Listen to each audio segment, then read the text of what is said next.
هەموو پایزان گەرمیە سینین ئەیوان و ئاژەڵشتنە هەچێڵ و بزن و پایزان دەبی بچەقین هەتا بوارێ شەدرینەوە و لە خەرماکوتیەکەین و گەرمەکە هەڵەگرینەوە ئەوی پایزان گەرمیە سینین یان پێشی شۆ بکرێیان شۆکری ئەو جارەکە بە ماڵی پێدا ئەکەینەوە چەقینین و بواران شەدرینەوە لۆ ئاژەڵ و چێڵ و مەڕ و بزن و ئەو شتانە لە خەرماکوتەکەین بەشەچەوە گەرمەی هەڵەگرین هەندێکی لۆ کەینەوە هاردوو هەندێکی لۆ عیوانی لە ئاشیەکەین و هەندێکی بۆ تۆی هەڵەگرین بۆ ساڵی دواتر دایەچینینەوە ئاگە گەرمی ناوە خۆ بەس گەرمی خۆ بچینین و پێویست بە گەرمی دەرەوە نابێگە حکومەت لێن وەربگری عێراق و حکومەتی خۆن پێویست ناکە لە دەرەوە گەرمی بێ خەڵک هەموو گەرمی داچینی و فەلاعەتی خۆی ئەکا پایزان مانجی 11 ئەوانە دەست بە گەنجان نێکەن و بوارانیش ئەدرینەوە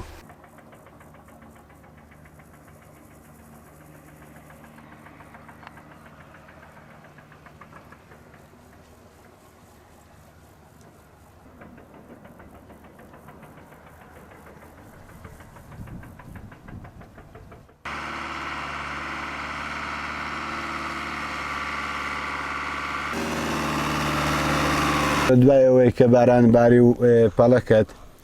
لە منتیقەی باڵەکاتی کاتی وەرزی گەنم چاندن و جۆیە بەڵام بە ڕێژەیەکی کەمە چەقیندرێت چکە بە حکمی وەیکایی هیچ استیفادەیەکی وای نییە خەڵک کەمتر ڕوتەیە کە تەنها ئەوانێک کە ئاژەڵیان هەیە ئەکەن ئەوانیش زۆربیان ناکەن بە ڕێژەیەکی کەمەکەن چکە حکومەت یارمەتیان نادا لە پەینی چیمیایی لە ئەو شتانیان لە دابین ناکە ئەگەر بێت تۆشتان و دابین کات و یارمەتیان دەشتی لە دەرەوەش کەمتر بێت باجی زیاتری بێختەسە لە بۆی بەرهەمی ناوە خۆ ئەوانەیە کە لێرانش گەنمە چاقینین ڕێژیان زۆر کەم بوویتەوە بە تایبەتی لە باڵەکایەتی کە ئەرچیان زۆر قورسا وەکچی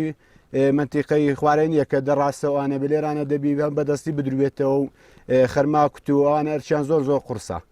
حکومەتی یارمەتیان نادا مەسەن لە ڕووی ئاودێریشەوە جۆیەکانی